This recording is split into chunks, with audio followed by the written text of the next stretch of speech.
Well, hello. It's lovely to have all of you with us today. Let me welcome you on behalf of the Kentucky Historical Society to First Friday. My name is Carol Easterly, and I am a museum program coordinator here in Frankfort at the History Center. And I'm very pleased to be welcoming Dr. Ann Marshall as our speaker today. I'll introduce her in just a moment. But before we get started, just a few reminders about our virtual space here. Do please remember throughout the presentation to keep your microphones on mute.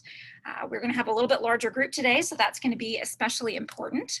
I do encourage everyone to keep your web camera on if you do have one. We like to see your smiling faces, but do remember that everybody can see you. I recommend switching to speaker view so that you'll be able to see Dr. Marshall's presentation clearly, and you can click on that little icon up toward the top right corner of your screen. I'm sure that you are going to have lots of questions for her. And so we want you to use the chat feature to submit those. And that is the little conversation bubble icon down toward the bottom of your screen where you can type those in. Lastly, of course, we want this to be a space of listening and learning and respectful dialogue. So do please ensure that any questions or comments you submit are civil and appropriate. Now, it's my very great pleasure to introduce Dr. Ann Marshall to you. She's a Kentucky native, graduate of Centre College. From there, she went on to the University of Georgia, where she received her MA and her PhD in history. She's researched and published extensively on the history of the Southern United States, particularly on the subject of Civil War memory. Her 2010 book, Creating a Confederate Kentucky, The Lost Cause and Civil War Memory in a Border State, was one of the very first books that I was assigned to read as a graduate student. So I honestly was a little bit starstruck when she agreed to do this presentation several months ago. I'm especially grateful to have her with us today because the subject of Confederate memory has become even more timely over the last few months. And so like all of you, I'm anxious to learn more about it. So without further ado, Dr. Ann Marshall. Thank you so much for having me. When Carol asked me to come and talk, this was pre-pandemic months ago, and I'm just really glad that even with the conditions as they are today, that I'm able to come and speak to everyone. So my presentation is just under 30 minutes, which I hope means that we'll have a lot of time for Q&A afterwards. Just a couple of things. One of my slides has a wrong date on it. I say the right date, but the wrong date's on the slide. You'll see what I mean when we get to it.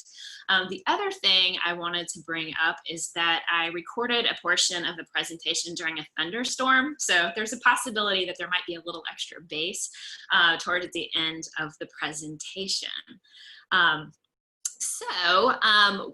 What I would like to do is to basically talk about how and why Kentuckians, after the Civil War, from a Union state, white Kentuckians decided to celebrate the Confederacy, even though they were in a Unionist state. And so I'm going to talk about some of the manifestations of that Civil War experience, and how they remembered it. And I want to talk about how some of the manifestations of this lost cause narrative, and I'll talk about what that narrative is, remains with us today and how we are grappling with it. So I'm going to try to share, hopefully the audio works. If not, we'll have to deal with some technical issues, but here goes. So this is a subject that I wrote about almost a decade ago in my book called Creating a Confederate Kentucky. Before I pursued this topic as an intellectual exercise, I was interested in it because of my own personal experience. As a native Kentuckian who grew up in Lexington in the 1980s, I still heard and saw a lot of evidence of this Confederate-dominated narrative around me. Every Sunday on my way to church, my family drove past the Confederate statues on the lawn of the Fayette County Courthouse, one to John Hunt Morgan and one to John C. Breckenridge. When I visited the Lexington Cemetery, I saw these two statues in the Confederate lot. When I took an elementary school field trip to the Perryville battlefield, I could see that there were two monuments dedicated to Kentucky's Confederate dead and only one to the state's Union men. This was confusing to me because I had, after all, taken fourth grade Kentucky history, where I'd learned that Kentucky had remained in the Union and that more Kentucky men had enlisted in the Union Army than in the Confederacy. So, why didn't the memorial landscape of Kentucky match its official role in the war? Well, I still had these questions years later when I went off to graduate school and I needed to write a dissertation. And so I decided to figure out why it was, as historian E. Merton Coulter put it almost 100 years ago, that Kentuckians, quote, waited until after the war was over to secede from the Union. After all, the nearly 100,000 Kentuckians who fought for the Union greatly outnumbered the at most 40,000 who fought for the Confederacy. So why is it, people have wondered, that the way Kentuckians would remember the war would not have been just as divisive as the manner in which they fought it? Why is it that the celebration and remembrance of the war swung so directly towards the Confederacy? And why in the decades following the conflict did white Kentuckians elect 5 governors who had sympathized with or fought for the Confederacy? Why did they cheer in the streets in 1877 when the last federal troops left the South, removing the final vestiges of federal Reconstruction? Why did they build monuments, publish Lost Cause magazines, participate in veterans organizations and historical societies, and write literature that portrayed Kentucky as Confederate, while seemingly leaving the Union cause and the feats of its soldiers largely uncelebrated? Well, before I tell you why white Kentuckians embrace this thing we call the Lost Cause narrative, I want to briefly explain what it is. The Lost Cause as a term originated in a book of the same name written in 1866 by Edward Pollard, a Richmond newspaper editor. Pollard laid out the causes of the war, which he stressed were about tariffs and states' rights and not about slavery, and gave an account of the noble struggle waged by both brave Confederate military leaders and patriotic citizens on the home front. But Pollard also emphasized that Southerners had lost more than the war. Indeed, he explained, they had lost an entire way of life that had been happily distinctive from that which Americans lived in the rest of the country, a civilization replete with faithful slaves, who were, according to Pollard, very well treated, gracious and submissive women, and beneficent and chivalrous patriarchs. Within the Lost Cause, there was also a call to action for the future, a determination to resist any measure of African American equality, and a defiant commitment to retain Southerners' own laws and policies in the face of what they saw as federal interference.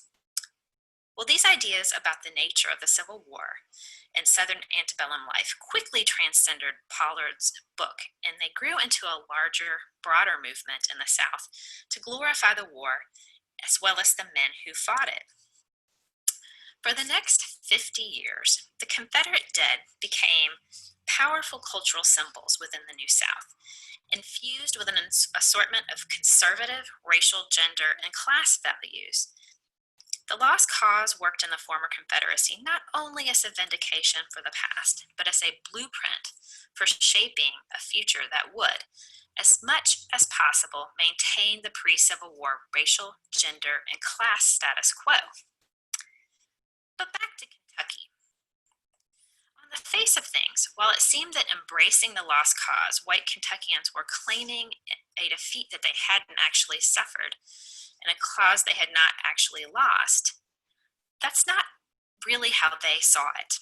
Kentucky, of course, had been a slave state, and white Kentuckians, despite their devotion to the Union, and never entered the war in order to free slaves. Most of them were angered when the federal war aims expanded to include emancipation and African American enlistment in the Union Army. Given the anger and betrayal that white Kentuckians felt over emancipation and their own loss of property rights, it's not surprising that these themes would reappear in post-war politics and the culture of Civil War remembrance. It became clear throughout my research that the conservative racial, social, political, and gender values inherent in Confederate symbols and the Lost Cause greatly appealed to many Kentuckians.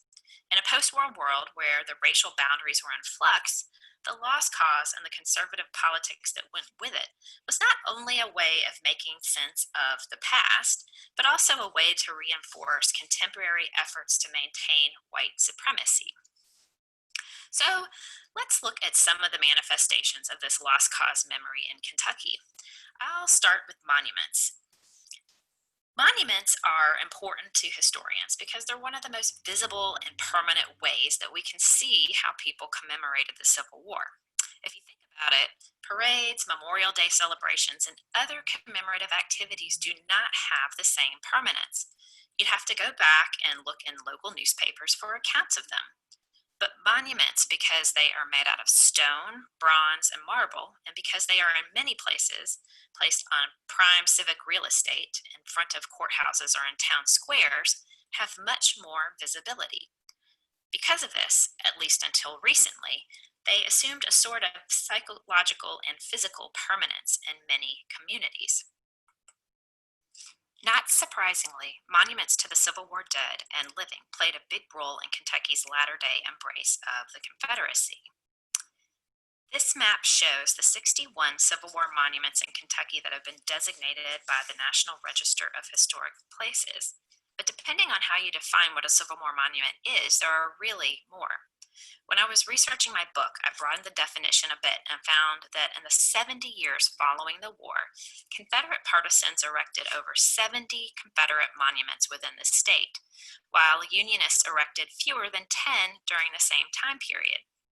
In my research into the causes and consequences of Kentucky's belated embrace of the Lost Cause, such a lopsided showing in favor of the Confederacy was one of the most obvious pieces of evidence of the very constructed nature of the state's peculiar Civil War narrative. But the form and placement of these monuments changed over time. Early monuments erected in the 1870s and 1880s tended to be simple obelisks and usually placed in cemeteries. But in the late 1880s and 1890s, a new style of monument appeared, the Parade Rest Infantrymen. This figure was, as art historian Kirk Savage has put it, compact, cheap, and easy to reproduce. Soon, monument companies like Muldoon Monument Company, based in Louisville, Kentucky, began to sell these standardized designs to towns across the South, and they enabled communities who would not have otherwise been able to afford a monument to buy one. My favorite example of the relationship between mass production and affordability comes from Jessamine County. After 16 years of low-yield fundraising, the veterans organization there scraped together the nearly $1,500 necessary to purchase a monument commissioned by another town, which decided not to go through with its order. The problem was, however, that it was a statue of a Union soldier. But the Muldoon Monument Company had the federal figure altered in order to appear Confederate by changing the belt buckle to say CSA instead of USA, and sold it to the Jessamine County Veterans Group for a reduced price. You can notice that the hat on the soldier is a kepi-style cap, which is more typical of Union monuments instead of the broad-brimmed slouch hat favored for stock Confederate soldiers. The places monuments appeared also changed after 1890. Once sequestered in cemeteries, they now began to appear on courthouse lawns and in town squares, making their Lost Cause message even more visible. They also went up with great speed. Between 1895 and 1914, the number of Confederate monuments in Kentucky exploded. Between these years, Kentuckians erected 27 new Confederate monuments, but only 3 Union monuments. It was Kentucky women who were in large part responsible for the huge proliferation of Confederate monuments across the state. Through their local female-headed monument associations, many of which folded into the United Daughters of the Confederacy after its founding in 1894, these women typically commissioned the statues and sponsored public fundraising campaigns to pay for them. One thing that bears mentioning is that in many communities, these Confederate monuments were only possible through the financial support of the community at large, not only former Confederates. But monuments were far from the only way Kentuckians commemorated the lost cause. Kentucky also became home to 2 magazines which celebrated the belated Confederate war effort, the Southern Bivouac, which was published in the 1880s, and The Lost Cause, which appeared in the 1890s and was published through the early 1900s. These magazines highlighted the experiences of all Confederates, but paid special attention to Kentucky Confederates and boasted thousands of subscribers throughout the South and the rest of the nation. They further helped to cement the image of Kentucky as Confederate in the minds of their readers. Popular literature was another way that Kentucky's Confederate identity spread. One of the greatest influences was author Annie Fellows Johnston and her Little Colonel series.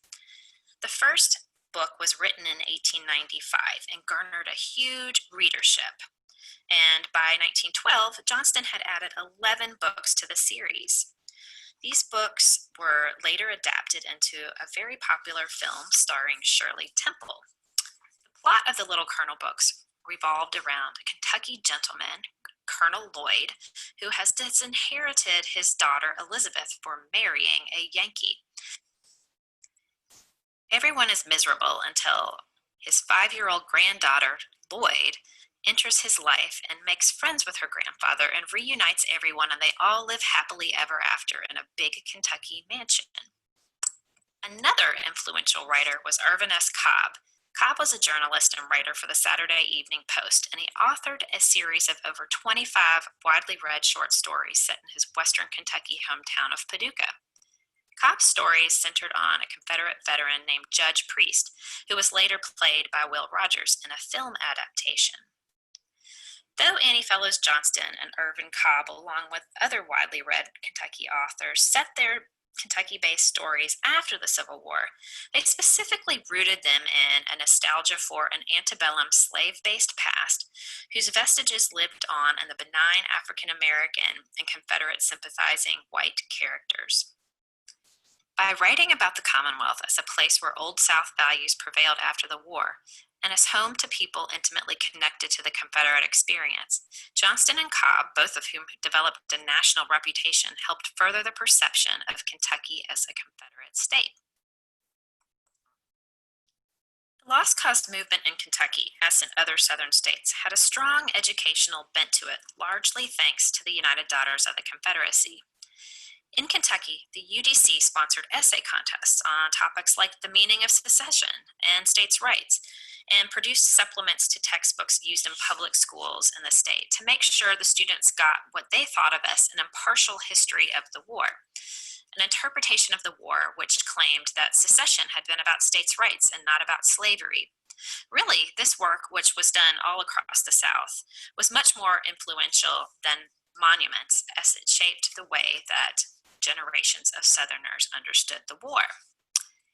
In Kentucky, however, the UDC's effort to control the Civil War narrative went even farther than in other places when, in the early 20th century, they attempted to ban the traveling production of Uncle Tom's Cabin. This was in the years before movies, and Uncle Tom's Cabin was one of the most popular plays in the country, often coming to towns once or twice a year. Beginning in the early 1900s, the UDC launched a campaign against Uncle Tom's Cabin on the basis that it gave a negative impression of slavery and slaveholders. They claimed that the play was, quote, injurious to the community because both the production and the novel on which it was based presented a picture of slavery in the South that they said was, quote, essentially false. False because it presents what is rare and exceptional as normal and typical. Instead, they argued that relations between master and slave were usually, quote, kindly and mutually beneficial. They started with a petition, but eventually, after a few years, the UDC took more direct action and started to pass legislation that would ban the play in Kentucky. In January 1906, the UDC galvanized the support of chapters across the state and began to pressure the State General Assembly to action. Members from all corners of the state pledged their support for banishing Uncle Tom's Cabin from the stages of their state. Together, they appealed to their local politicians to use, as Florence Ward of Grayson, Kentucky put it, quote, their vote and influence on our behalf and the blotting out forever from Kentucky of the disgraceful Uncle Tom's Cabin. Moreover, the women realized that by criminalizing the staging of Stowe's play by reason of the social danger it presented in the present, they could also prevent the showing of any similar productions in the future. Their effort proved successful. In March 1906, the state legislature passed a statute known as the Uncle Tom's Cabin Law, which stated, quote, it shall be unlawful for any person to present or participate in the presentation of, or to permit to be presented in any opera house, theater, hall, or other building under his control, any play that is based upon antagonism alleged to formally exist between master and slave, or that excites race prejudice. Breaking this law was punishable by fines and imprisonment. With this bill, Kentucky Confederate women succeeded in editing not only the history of Kentucky's role in the war, but the portrayal of the conditions leading up to it. But it's important to stress that despite the overwhelming Confederate influence in the state, Kentuckians certainly did not share a uniform memory of the Civil War. There were several alternative war narratives that worked to counter Confederate memory in Kentucky. Notably, an African American narrative which focused on a Unionist victory as the source of emancipation, and also a Unionist memory that was focused around eastern Kentucky and the Appalachian region. A significant number of African Americans and white Republicans imbued their politics and their commemoration of the Civil War with a different vision of Kentucky's wartime experience, one that recalled the state's loyalty to the Union. For these whites, the end of slavery had been a long time in coming and held open the possibility that Kentucky might finally become a fertile ground for industry and white labor. And Black Kentuckians regularly called on their service and sacrifice for the Union in their efforts to seize their freedom, negotiate new labor arrangements with whites, and extend their claims of citizenship to the courtroom and the ballot box. In the late 19th and early 20th centuries, they used occasions such as Emancipation Days and 4th of July celebrations to call for expanded rights. In this picture that's on the screen now, you can see an Emancipation Day Parade that took place in Jenkins, Kentucky, which is in far, far eastern Kentucky in 1924. This is pretty interesting because presumably, given the fact that Jenkins is a coal mining town, these would have been African American miners, many of them. A group of African American veterans also built a monument, this one in Frankfort's Green Hill Cemetery, to honor Union soldiers of the United States Colored Troops from Central Kentucky. They this modest 14-foot tall obelisk on July 4th, 1924, which on one side bears the seal for the Grand Army of the Republic, the primary Union veterans organization, and on the other three sides listed the names of 142 Black soldiers. At the time they constructed it, this monument stood as only one of a handful of monuments in the nation to honor Black Union troops. But Civil War memory also varied regionally within the state. In the late 1800s, a very different historical memory developed for eastern Kentucky, one that was based on the idea that the people of Appalachia composed a distinctive civilization. In 1890, Lexington-born author James Lane Allen penned an article in Harper's Magazine in which he claimed that there were, quote, two Kentuckys. It can never be too clearly understood, he explained, for those who are wont to speak of the Kentuckians, that this state has within its borders two entirely distinct elements of population. By those, he meant those that inhabited the Bluegrass Plateau in the central and western parts of the state, and those who populated what he called that great mountain wall which lies along the southeastern edge of the state. They formed, according to Allen, two discrete human elements, the Kentucky Highlander and the Kentucky Lowlander, and they were, as he said, quote, long distinct in blood, physique, history, and ideas of life. Within this context of Appalachian exceptionalism emerged the idea that Kentucky had endured two divergent Civil War experiences. One featured the landed slave-owning bluegrass aristocrat who had sided with the South out of custom, kinship, and a pro-slavery position. The other, the Kentucky mountaineer, had, according to contemporary literature, little or no contact with slavery and had, by virtue of his century-long isolation and undiluted devotion to democratic institutions, had sided with the Union.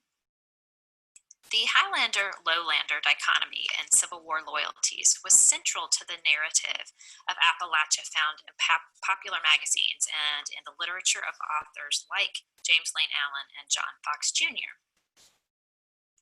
But both the African American emancipationist narrative and the idea of a Unionist Appalachia were really overshadowed in the end by this lost cause version of history, because Appalachian Kentucky was almost always cast in opposition to the rest of the state and was considered to be the non-normative area of the Commonwealth. The supposed blanket unionism of Appalachian Kentucky ultimately served to reinforce the state's general Confederate identity.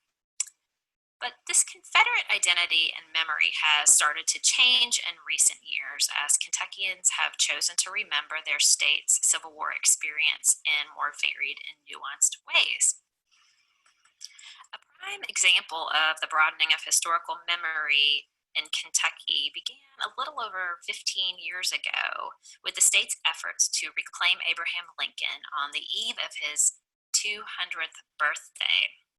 On one level, it's not surprising that in the 21st century, state officials and citizens alike might be swept up in the national excitement surrounding the occasion. But such positive public outpouring did mark a sea change in regard for the 16th president, who only claimed the vote of fewer than 2% of Kentuckians in 1860, and who was reviled by many white Kentuckians for over a century after his death. Memory of Lincoln was, of course, never non-existent in his home state. Both his Hodgenville birthplace and later his wife's home in Lexington became national historic sites. But generally, however, Lincoln was underappreciated within the Commonwealth. This began to change years ago or so, however, when the state of Kentucky began plans for celebrating the 200th anniversary of his birth. Like official historical organizations around the nation, various entities around the Bluegrass state developed plans for a 2-year-long tribute to the now revered president. Under the auspices of the Kentucky Abraham Lincoln Bicentennial Commission, historical societies, public libraries, tourist sites, and other civic groups developed dozens of programs, events, and exhibits to mark Kentucky's connection to Lincoln. The state also developed the Kentucky Lincoln Heritage Trail, which included nearly around the state, linked some more closely than others to Lincoln's life and to his Civil War legacy. In both its style and substance, the events and the places highlighted in the Commonwealth stressed Lincoln's humble roots, his unlikely rise to the highest office in the land, and his lasting legacy in keeping the Union intact during the Civil War. The bicentennial effort also highlighted his role in emancipating enslaved African Americans, the very act which had made him so unpopular in his home state almost a century and a half before. In the post-civil rights era, it seemed that Kentuckians were ready to embrace Lincoln for the same reasons they had once maligned him. Well, the memorial landscape has also changed a lot. since I published my book, as everyday Kentucky citizens have become more and more aware of the meaning and power invested in Civil War memory. In 2001, the city of Louisville and the University of Louisville commemorated Freedom Park, a memorial installation surrounding the city's Confederate monument on the edge of campus. The finished park included 10 obelisks inscribed with information about the city's history from settlement to current day. The text on each highlighted the role that Native Americans and African Americans, both enslaved and free, played in the city's growth and development. The park also featured 9 glass panels, each of which depicted the achievement of 20th century civil rights leaders in Louisville. The park was an effort to historically contextualize the Confederate monument, leaving it in place but letting the exhibit surrounding it tell a different history, that of people who had been left out of the historical narrative in the late 19th century. It was meant to not only reorient a historical narrative, but to rebalance the power equation. But these contextualization efforts proved symbolically insufficient. In 2015, widely circulated photos of Dylan Roof, who massacred 9 African American churchgoers at Emmanuel AME Church in Charleston, showed him posing next to Confederate flags. These images reinforced all over again the connection between Confederate history and present-day white supremacy and racial injustice. Public pressure in Louisville against the monument increased, and ultimately the mayor and the university president decided to relocate the monument to a new home in Brandenburg, Kentucky in 2016. The next year, the connection between Confederate monuments and white supremacy was underscored at the Unite the Right rally in Charlottesville, Virginia. In the wake of that event, Lexington Mayor Jim Gray, along with the city government, decided to remove the Confederate statues of John C. Breckenridge and John Hunt Morgan from their long-held perches in front of the former Fayette County Courthouse. More recently, recognition and protest of police brutality against African Americans has led to the removal of the Jefferson Davis statue in the state capitol building, something African American civic leaders have been advocating for a couple of decades. As people have realized that the lost cause narrative in Kentucky was never really just about the past, it seems that more Kentuckians will continue to question its future presence in the public narratives of their communities.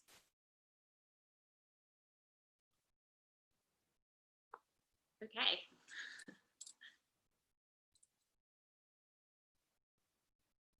I'm back. Appreciate you. I know that some of that stuff is more recent than your book, so I appreciate that you incorporated that into the presentation, certainly. So we've had a few questions submitted in the chat. You might have been looking at that as well, but I can go ahead and share a few of those if you'd like, and then we can see if there's some more. Trish Ramey wanted to find out, she said, did I hear that the first reference to lost cause and all that appeared in 1866? Just wanted to be sure of the date. Yes, that's correct. 1866, because that's the date of publication of Edward Pollard's book. So just the year after the end of the war. Another guest, it doesn't have a name here, but wanted to, the question is how many slave owners existed in Kentucky at this time? And I'm assuming they mean at the time of the Civil War. Do you have any idea? Yeah. Okay, so I don't have like an actual number, but I have a percentage. There were about 20% of Kentuckians were slave owners, the households as counted by the 1860 census. And so that's actually, 1 in 5 households owned slaves. Many, many more Kentuckians, white Kentuckians, were sort of attached to the system of slavery, however, because the phenomenon of essentially leasing slaves was very common. So you would basically lease the labor of a slave for a year on a yearly basis, and house that slave and clothe that slave. And we don't, unfortunately, have great numbers about, we know that historians have shown that slave leasing was very common, so there are many more white Kentuckians who shared in that experience of slave ownership than the 20% actually sort of typifies. The typical slave number of slaves that a household would own, though, is smaller than, say, the average size in a place like Mississippi or Alabama, where you had the cotton economy and the slave holdings were much larger. So. Thank you. William wanted to find out, did the legendary status of the Confederate Orphan Brigade and John Breckenridge help to enhance the lost cause in Kentucky? Yes, that was definitely the Orphan Brigade, which was so called. Historians sort of have a couple of theories on how the Orphan Brigade got its name, but sort of the most widely held idea is that it was this, brigade of Confederate soldiers who was basically exiled from its state, their state, for the most of the war, and were so sort of orphaned in that exile. And so they were very prominent within this lost cause movement. Very well represented. They had reunions well into the 20th century that were covered in newspapers and in Confederate periodicals that were, sort of regionally read. So that was definitely the mythology of the Orphan Brigade was a big part of the Lost Cause movement in Kentucky. Now, was John Breckenridge, did he command that brigade? I'm not as familiar. I don't know. I bet somebody on here knows. Okay. If you do know, you can pop that into the chat for us. KCU History Department is with us today. Thank you guys for being here. And one of our students would like to know why women were commonly Confederate sympathizers in this era. Yeah, so it's interesting. They weren't really any more likely to be Confederate sympathizers than men. But a woman's sort of, as a group, their sort of role in society in the late 19th century, sort of maternalist role that they had within the family extended into the public sphere. And they were known as historians put it, keepers of the past. So this is kind of the age before the mass professionalization of history, where, instead of having people like me, university professors, come talk about history, you would just have civically minded everyday citizens come and talk about history and attest to history. And so it was seen as sort of an extension of their role as, it's sort of a feminine thing to do, to be in charge of history. And they were extremely well organized within first these monument societies that sprung up after the war, and then which later were folded into the United Daughters of the Confederacy. And so they just did history very effectively. And it was sort of seen as their societal role. Interesting. So Deborah Thompson was commenting that I think some of their efforts to change that narrative, the UDC's efforts, she said, "Oh man, some of this sounds so contemporary." And she also would like to know regarding the picture of the African-American miners in Jenkins, what day of the year is Emancipation Day that they were celebrating in Jenkins? It's August, typically. I want to say August 7th, maybe, is the traditional day that it was celebrated. Okay. I might be off there, though, but it's an August date. She also asked if any other states passed laws like the Uncle Tom's Cabin statute. Not that I'm aware of, actually. That was highly sort of, I mean, that was sort of the Kentucky UDC going above and beyond. And I think it's a really interesting example of women who, if we recall, didn't even have the power to vote at that time, really going into, we sort of think of women as being outside of official politics during this time period because they couldn't vote.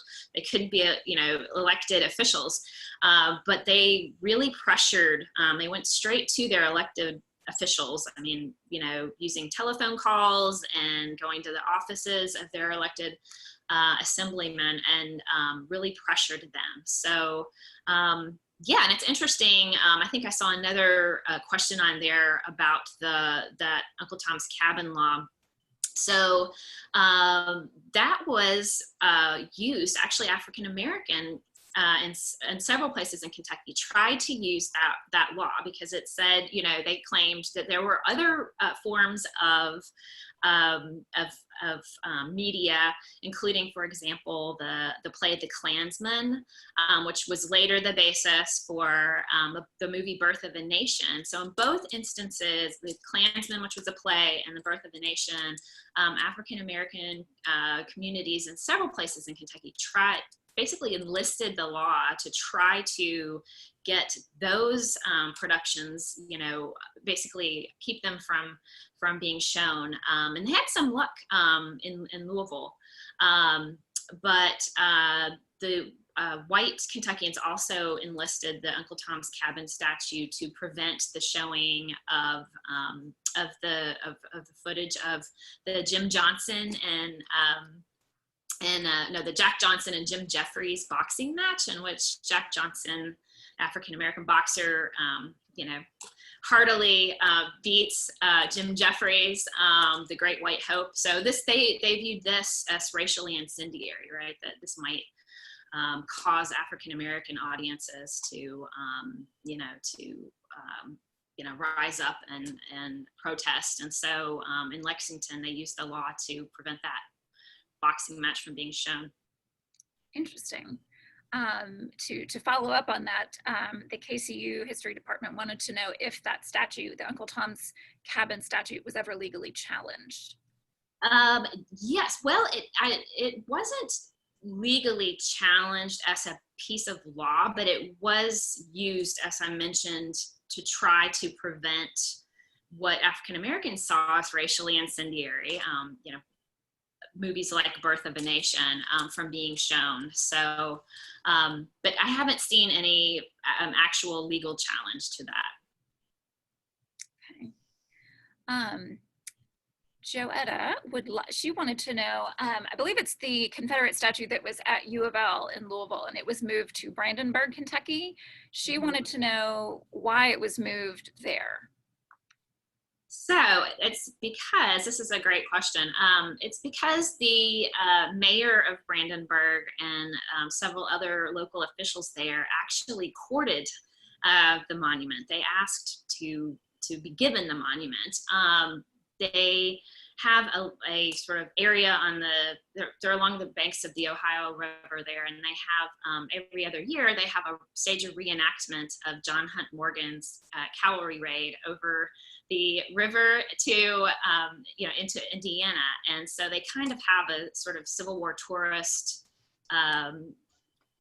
tourism effort going there, and they thought that this monument would enhance the their tourism, but it's really kind of, I think, a controversial thing that the city of Louisville did in moving that monument, because essentially what they did was they moved it to a place where it was celebrated. It was recommissioned, basically commemorated, and there was a crowd of hundreds of people, including a Confederate color guard, and they sang. It was much like had a lot of shades of the original 1895 commemorative ceremony in Louisville. And so I think that really raises a question of what responsibility communities have when they decide that they're going to divest themselves of these monuments. what kind of due diligence do they need to do in thinking about how it's going to be interpreted once it's moved? So let's see. Oh, and Chuck and Bill have confirmed that Breckenridge was indeed the first commander of the Orphan Brigade. Thank you, guys. Fred Cowan also has a question, which I'll read. Let's see. He would like to know, what explains the fact that the transformation to pro-Confederacy seems to be so sudden? Just the Emancipation Proclamation, which didn't apply to Kentucky, of course. Large parts of Southern Kentucky remained loyal to the Republican Party. Why were their voices drowned out in the state as a whole? Yeah, that's a great question. So, well, so the turn was sort of, I won't say sudden, but as I was researching, what I found was there was a lot of dismay. So yes, Kentucky was exempt from the Emancipation Proclamation, but white Kentuckians had a pretty keen understanding that emancipation anywhere, right, weakened the institution of slavery everywhere. And so they were pretty upset about this. When I really saw this uptick of anger and anti-federal sentiment during the Civil War in Kentucky was when the federal government began enlisting African-American men into the Union Army. And so this really angered Kentuckians, both because they felt like, one, having African-American men fight for the Union cause degraded the Army as a whole. And they also were upset because this was a way that the federal government essentially gave, and I don't want to say gave, these men earned their freedom. These African-American men earned their freedom by fighting in the Union Army. There were about 25,000 African-American men from Kentucky, which is the second largest number of any state, from any state, who did earn their freedom and the freedom of their some of their family members and children as well through their service to the Union. So this basically negated slavery, right? This allowed these people to legally become free before Kentucky was subject to the 13th Amendment. So you saw a lot, in soldiers' letters, they're very angry about African Americans in the Army. Civilians who are in areas where African American men are on, garrison duty are very upset about seeing African American men in Union uniforms carrying guns, right? It's a huge upheaval of the social order. So that's really where you see it. And yes, to the question about republicanism, these are linked, because what happens is there are vestiges of, you have Union veterans. For example, Thomas Speed would be, who's a Louisville citizen, was very active as a Union veteran and tried to write, he wrote a big book called The Union Cause in Kentucky. And what becomes clear in these celebrations of white unionism is that it's really hard for them to get away from this legacy, both of African-American enlistment and the fact that the war became a war of emancipation. In other words, many of these Union veterans are not any less racist than the Confederate veterans and Confederate sympathizers, right? And this was not what they intended the war to do. So because because African Americans were pretty effective at using Unionist memory to attain rights, right? To argue for the right to vote, to argue for the right to serve on juries. That also, it's hard for them to sort of claim, white Union veterans, conservative white Union veterans, to claim, some sort of union, union service and honor that isn't somehow compromised by these other connotations. Thank you. Mary also wanted to know, how did Reconstruction efforts in the Confederacy influence the Kentucky view of the war after the fact?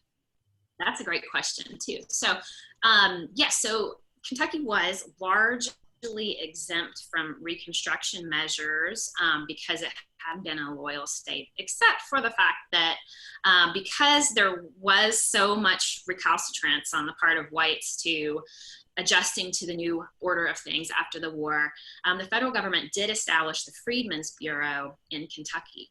But they did, like, by and large, a lot of white Kentuckians sort of took up what they saw was the cause of these, poor, benighted Confederate states to the South that had, they saw us being overrun by federal interference. And so I think I mentioned at the beginning of the talk that the Kentuckians cheered in 1877 in the streets when the federal troops were removed from the South, because they saw themselves as having common cause with these states to the South that had, they felt had been unfairly oppressed by the federal government and its civil rights measures. Thank you. Let's see. Oh, Trish commented, she says, last month's presentation, and I'm guessing you mean Adam Dombey's presentation at the Filson about the lost cause as well. Last month's presentation had an interesting report that the so-called veterans were often not veterans. That's how popular being a Confederate soldier had become. That's very interesting. There was a whole phenomenon of, especially you could really see this in places like Louisville, which grew into this sort of manufacturing hub after the Civil War, and they produced all of these goods, and they would send these salesmen out. They were called drummers, and they would all sort of take names like colonel, major, captain, as they went around and sold goods door to door. But that was the idea, was being a Confederate veteran, whether you had really been one or not, taking on that mantle was definitely a good way to sell goods. So they did what they thought was going to make it easiest. So Jessica Stavros is confirming for us that August 8th is Emancipation Day. So we were close there. There's been several comments kind of lamenting the role of white Kentucky women in the United Daughters of the Confederacy, wishing that they would have turned their efforts to something perhaps more positive for the state. Jeff Rogers would like to know, were there voices or organizations challenging the United Daughters of the Confederacy? Yeah, I mean, there were certainly the counterparts to the United Daughters of the Confederacy. For example, the women who were involved with the women's auxiliary to the Grand Army, they did a lot of, trying to tell the Union narrative. But they also had issues because they, in the late 19th century, decided that they needed to, have segregated chapters of the Women's Relief Corps. Again, these issues of, African-American memory and white memory, even not just in Kentucky, but nationally, sometimes didn't, they were in tension with one another. But really, I mean, I think that it's just a testament to the strength of the UDC that they really rewrote history, and they came in with this kind of moral authority, because these were the elite women of the community. Being involved in the UDC was a mark of status, not just derived from your connections to the war, but to your current status in society. And they just wielded a lot of public authority. So there were challenges in some places, but they overall, in many, many Southern communities, were a very powerful cultural force. I've heard a number of people talk about how their textbook campaign and how they were, when they learned history at school when they were young, it was a very, very pro-Southern view, because the United Daughters of the Confederacy paid for textbooks that said that. So Joetta commented that there was lots of violence during Reconstruction that was specifically aimed at African American Union veterans. And let's see. Oh, Deborah would like to know, did the Order of Kentucky Colonels evolve from that view of veterans, or where did that come from? Yeah, so that's an interesting one. So the Kentucky Colonels were founded in early 1830s by a governor, Kentucky governor named Ruby Laffoon, which has to be up there with the great names of, you know, politicians of all time. But yeah, he started this order, and it really wasn't connected to, you know, it's really just as it is today, a sort of honorary sort of title that's bestowed on people for their service to the Commonwealth. And it was kind of a, you know, it was an honor, but it was also a bit of a marketing tool as well. So it really didn't have any official connection to people's military service, but it sort of picked up on this colonel character that had been alive and well in Kentucky since the end of the Civil War.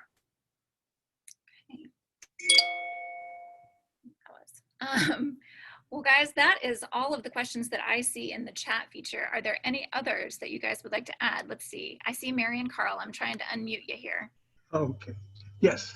I'm Carl Kramer, retired from Indiana University Southeast. I reviewed Creating a Confederate Kentucky in Journal of American History back in 2011.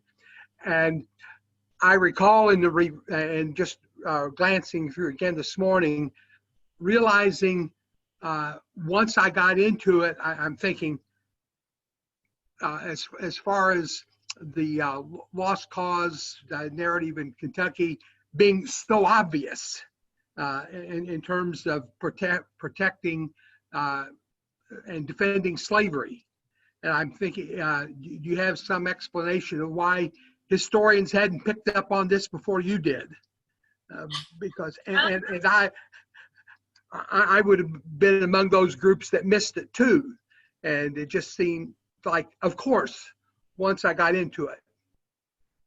Well, thank you so much for that very generous review before I try to answer your question. I really appreciate that. And yeah, I don't know why people hadn't picked up on the connection, because certainly historians looking at the lost cause in other places had picked up on that connection with slavery before. So yeah, I don't know why that was but you know, once I started looking at these letters from Union soldiers and people after the war, it was very, very clear. Mm-hmm. And I think that's the thing we also oftentimes forget, is that these people who in the past, you know, I think there has been the effort to separate monuments and other symbols of the lost cause from issues of slavery and efforts to retain white supremacy after the war.